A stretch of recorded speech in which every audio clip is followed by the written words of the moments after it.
만든 것이 아닌가 싶어요. 또 받은 은혜조차도 유지할 수 없는, 오히려 받은 은혜를 또 잊어버리고 또 소멸시키는 날들로 살아온 건 아닌가. 여러분, 세상적으로 출세하기 위해서, 돈 벌기 위해서 바쁘면 바쁠수록 은혜 받을 기회는 점점 사라지는 것이 아닌가. 한 번쯤 점검해 봐야 되는 것 아닐까요? 말세가 되면 될수록 더 바빠집니다. 더 삶은 더 요동쳐요. 그렇다면 신앙생활하는 사람들이 그런 과정 속에서 교회로 왔다 갔다 할 때 혹시 등만 들고 왔다 갔다 하고 있는 건 아닌가? 거기에 담겨 있어야 될 기름, 성령의 충만함은 없는 채 세상에 바삐 돌아가는 상황 속에서 교회도 건성으로 왔다 갔다 하면서 심령은 메마르고 고갈되고 형식적인 신자로서 올 한 해를 지내온 건 아닌가라고 하는 거예요. 여러분 어떻습니까? 한 해를 살아오셨는데 하나님의 관점에서, 신앙적인 관점으로 하나님과 관계는 어떻게 맺으시며 오늘까지 살아왔냐라고 하는 겁니다. 하나님과의 관계를 생각한다면 하나님과의 관계가 친밀해야 되고 또 내밀해야 되는데, 그러려면 기도 생활을 점검해 봐야 돼요. 기도 생활. 기도는 하나님과 1대1과의 만남 아닙니까? 너무나도 소중한 그런 관계인데, 맺음인데 1년 동안 얼마나 나는 하나님 앞에 기도하며 하나님과의 교통과 사귐을 맺으면서 오늘에 이르렀는가입니다. 하나님과 대화가 잘 되고 계십니까? 하나님과의 대화가 친밀하고 내밀하고 그 안에 기쁨이 있습니까? 여러분, 하나님과의 친밀한 관계를 맺기 위해서 하나님과 대화하는 기도 시간을 많이 확보해야 될 줄 믿습니다. 다른 시간은 좀 빼앗기고 잃어버린다 할지라도 하나님과 대화하는 시간만큼은 확보해야 돼요. 그렇지 않고는 절대로 하나님과 친밀하게 지낼 수가 없습니다. 여러분, 그 어떤 시간보다도 하나님과 관계를 맺는 기도 시간을 나는 얼마나 확보하고 1년 동안 그 시간을 하나님과 대화하며 지냈는가를 점검해 보시기를 주님의 이름으로 축복합니다. 하나님과의 기도를 말한다면 두 가지 기도가 있어요. 하나는 부르짖는 기도고요, 하나는 내밀한 골방의 기도입니다. 예레미야 33장 3절에 보면 말씀 띄워주세요. 이렇게 말씀합니다. 같이 읽을까요? 너는 내게 부르짖으라. 내가 네게 응답하겠고 네가 알지 못하는 크고 은밀한 일을 내게 보이리라. 부르짖는 기도를 말씀하셔요. 여러분, 우리 교회 안에서 부르짖는 기도를 언제 할까요? 금요 성령 기도회 때 부르짖는 기도를 합니다. 쉬운 2번의 기회가 있었어요. 하나님께 부르짖는 기도를 할 수 있는 기회를 하나님께서 쉬운 2번을 우리에게 주셨어요. 2019년도에. 그러면 여러분은 몇 번을 나와서 부르짖어 기도했으며 얼마나 부르짖는 기도에 여러분 최선을 다했습니까? 부르짖는 기도를 어디서 할까요? 출근해서 회사에서 주여 하겠습니까? 길거리 다니면서 주여 하겠습니까? 그럴 수 없어요. 미친 사람이란 소리 들을 테니까. 그러면 부르짖는 기도를 하기 위해서는 같이 부르짖는 그 시간인 금요 성령 기도회 때 와서 부르짖어 기도해야지. 하나님께서 크고 비밀한 것을 알려주겠다고 말씀하는데 아예 크고 비밀한 것은 관심도 없으니 나올 이유도 없고 기회가 쉬운 2번이나 주어졌는데도 한 번도 나오지 못했다면 하나님과의 관계 속에서 과연 나는 친밀한가? 이게 문제가 생기는 것 아닐까요? 여러분, 부르짖는 기도에 대해서 모범을 보이신 분이 예수님이에요. 겟세마네 동산에서 땀방울이 떨어질 때 핏방울 같이 되는 부르짖는 기도를 드리신 분이 예수님인데, 과연 나는 주님의 나라와 영광을 위해서 그렇게 부르짖는 기도를 해봤냐, 그거예요. 여러분, 금요 심야 성령 기도회가 몇몇 사람에게만 주어진 기회일까요? 우리 모두에게 부르짖어 기도하면 내가 크고 은밀한 것을 알려주겠다고 하신 우리 모두에게 주어진, 나에게 주어진 기회인 줄 믿으시길 바랍니다. 아멘. 내년에도 기회가 주어지는데 올해와 같이 그냥 그렇게 지내시겠습니까? 여러분, 하나님과의 관계 속에서 점검해 보시기를 주님의 이름으로 축복합니다. 두 번째 기도는 골방 기도라고 말씀드렸는데, 마태복음 6장 6절 말씀이에요. 같이 읽을까요? 너는 기도할 때 내 골방에 들어가 문을 닫고 은밀한 중에 계신 네 아버지께 기도하라. 은밀한 중에 보시는 네 아버지께서 갚으시리라. 아무도 알아주지 않아도 내가 하나님 앞에 골방에 들어서 은밀히 기도할 때 하나님은 들으시고 갚아주신다고 말씀하셔요. 기도는 공짜가 없습니다. 기도는 하면 할수록 우리에게 유익이 될 줄 믿으시길 바랍니다. 하나님이 갚아주시는데 투자한 시간 손해날 수 있을까요? 부르짖어 기도할 때 하나님께서 크고 은밀한 것을 알려주시는데 그게 손해일까요? 여러분, 기도를 통해서 하늘 뜻과 나를 향하신 하나님의 뜻을 깨닫는 은혜가 있기를 주님의 이름으로 축복을 합니다. 이 기도는 성도의 호흡이라 그랬어요. 1년 동안 여러분들 기도 대충 하시면서 1년을 지내셨다면 기적인 삶을 사신 거예요. 호흡도 제대로 안 하면서 살아있으니 기적이지요. 그러나 그 기적 즐기려고 하지 마시고 큰 심호흡도 하시고 크게 부르짖으면서 심호흡도 하시고 내밀한 곳에서 우리가 하나님께 그 호흡하듯 하나님과 친밀한 기도를 하실 수 있기를 주님의 이름으로 축복합니다. 기도하면 절대로 공짜가 없어요. 기도하면 이런 은혜를 주십니다. 사도행전 4장 31절 말씀입니다. 같이 읽을까요? 별기를 다하매 모인 곳이 진동하더니 무리가 다 성령이 충만하여 담대히 하나님의 말씀을 전하니라. 할렐루야. 자, 기도할 때 뭘 주실까요? 성령을 주십니다. 아멘? 성령보다 돈이 더 좋은데요. 그러신 분 계십니까?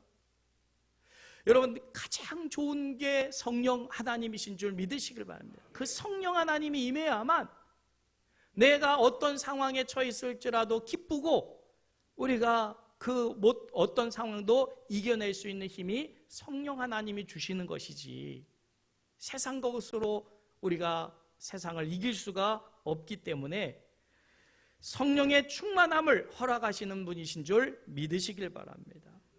여러분, 성령의 충만함을 기대하면서 기도의 기회를 확보하고 기도 시간에 하나님 앞에 기도할 때 놀라운 은혜와 복을 하나님께서 허락해 주실 줄 믿으시길 바랍니다. 이제 올해를 내가 어떻게 하나님과 기도의 시간을 보냈는가를 점검해 보시고, 이제 2020년도에는 정말 하나님께 부르짖는 기도와 골방의 기도를 통해서 성령의 충만함을 힘입으며 신앙인으로서 살아가야 되겠다 다짐하고 결단하시기를 주님의 이름으로 축복합니다. 두 번째로 사랑과의 관계 속에서 점검을 해봐야 돼요. 8절부터 같이 읽을까요? 무엇보다도 뜨겁게 서로 사랑할지니 사랑은 허다한 죄를 덮느니라. 9절 서로 대접하기를 원망 없이 하고. 아멘. 하나님은 우리가 사람들과의 관계를 맺을 때 사랑의 관계를 맺기를 원하셔요. 심지어는 원수와도 사랑하는 관계를 맺기 원하시는 분이 하나님이십니다. 하나님은 사랑이시기 때문에 그래요. 하나님을 신앙하는 우리가 미움의 대상을 놔두고 시기하고 미워하면서 하나님 해봐야 그는 온전한 믿음과 신앙이 아닙니다.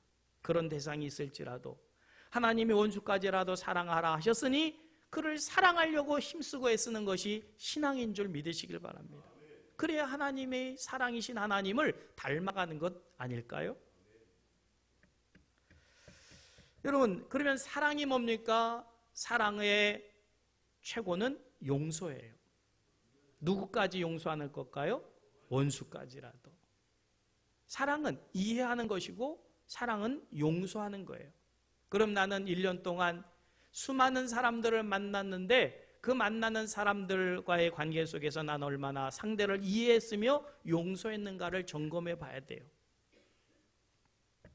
하나님께 대한 사랑의 90%는 순종이고 사람에 대한 사랑의 90%는 용서라는 말이 있어요. 한번 따라해 볼까요? 하나님에 대한 사랑의 90%는 순종이고 사람에 대한 사랑의 90% 이상은 용서다. 우리가 하나님을 사랑한다면 당연히 말씀에 순종하는 거예요. 순종하지 않으면서 하나님 사랑합니다. 아무리 말해봐야 그거는 거짓입니다. 하나님을 사랑하는 증거는 순종으로 나타나요. 사람을 사랑한다면 그것은 용서로 나타납니다. 그 상대방을 이해하고 용서함으로 나타나게 되지요. 여러분, 아직도 이해하지 못한 대상, 용서하지 못한 대상이 있다면 아직 사과가 남아 있어요. 120, 30개가 남아 있는 것 같아요. 여러분, 올 해가 가기 전에 다른 사람들에 대하여서 내가 이해하지 못하고 또 용서하지 못한 것이 있다면 사과를 전해주면서 사과할 수 있기를 주님의 이름으로 축복합니다. 말이라는 게 잘 말하면 천냥빚도 갚는다고 그러잖아요. 제가 외국어 하고 있죠. 자, 그래서 이 말이라는 게 얼마나 중요한지 몰라요. 말 때문에 상처받고 말 때문에 상처 주고 그렇게 살아오는 우리들 아닙니까? 이 말만 잘해도 얼마든지 우리가 관계도 회복할 수 있고 하나님 앞에서도 우리가 칭찬받을 수 있고 상급받을 수 있는데 이 말이라는 게 우리 스스로가 우리는 이 말을 제대로 할 능력이 우리에게 없어요. 그래서 말에 완벽한 사람은 온전한 사람이라 그랬으니까 우리가 다 말이 어눌하잖아요. 그래서 제대로 말한다고 하는데 상대가 들을 때는 그 말 듣고 실족을 해요. 상처를 받아요. 야고보서 1장 19절에 그래서 이렇게 말씀합니다. 같이 읽을까요? 내 사랑하는 형제들아, 너희가 알지니 사람마다 듣기는 속히 하고 말하기는 더디하며 성내기도 더디하라. 아멘? 입이 하나고 귀가 두 개인 이유가 뭐라고요?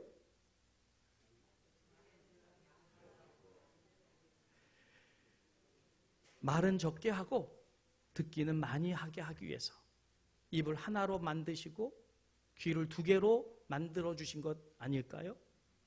거꾸로 입은 두 개인데 귀가 하나인 사람이 있어요. 여러분, 한번 생각해 보십시오. 내 말을 잘 들어주는 사람이 사람을 좋아합니까? 말 많은 사람이 좋습니까? 내 말을 들어준 사람이 좋지요.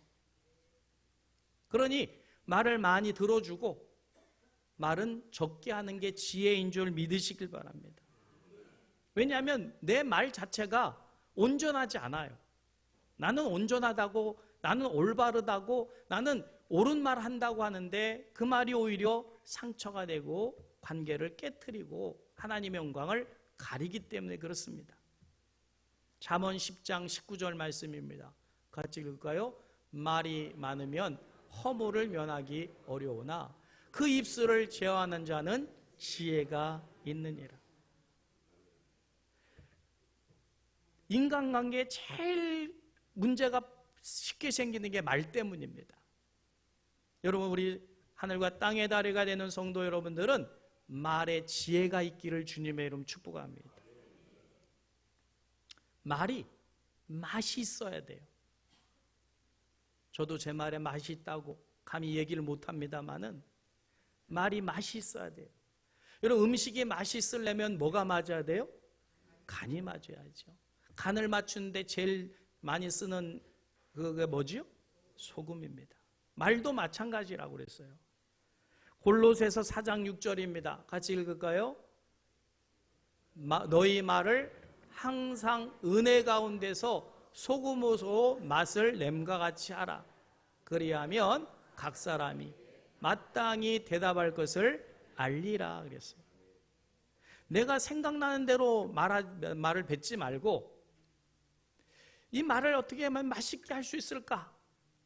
그걸 생각하면 성령께서 지혜를 주셔서 그 사람이 정말 들어야 될 귀한 말을 내게 알려주셔서 그 말을 하게 된다, 그 말입니다.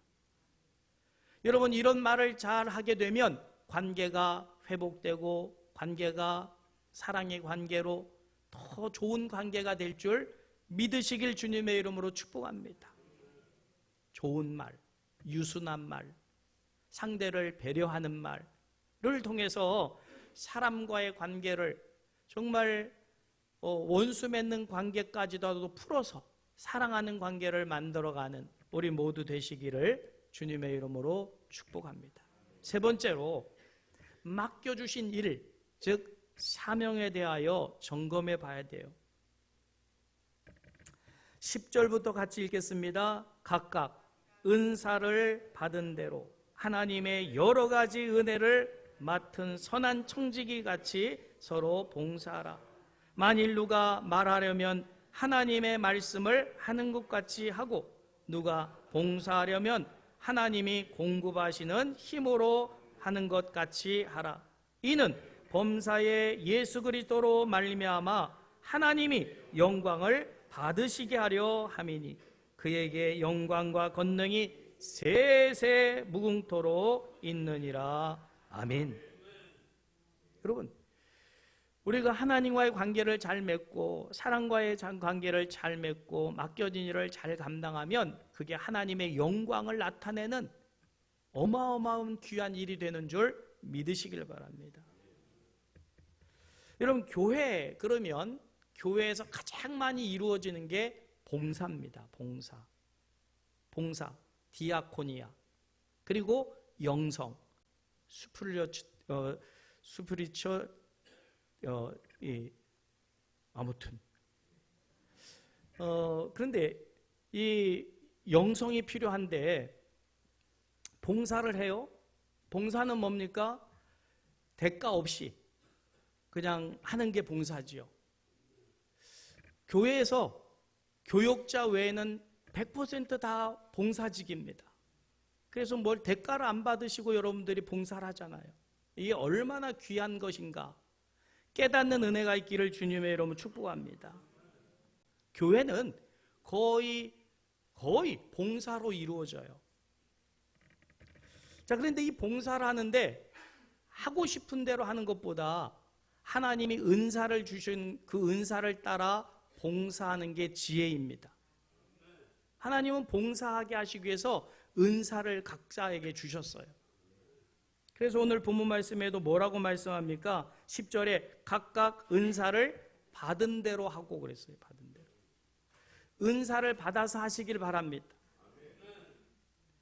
근데 은사가 없는데 하려고 하면 그 일이 힘들어요. 그리고 금방 지칩니다. 그리고 심지어는 피곤하고 짜증이 나요. 주일학교 교사 아니면 뭐 중고등부 교사 가르치는 은사가 있는 분이 하면 신나고 재밌습니다.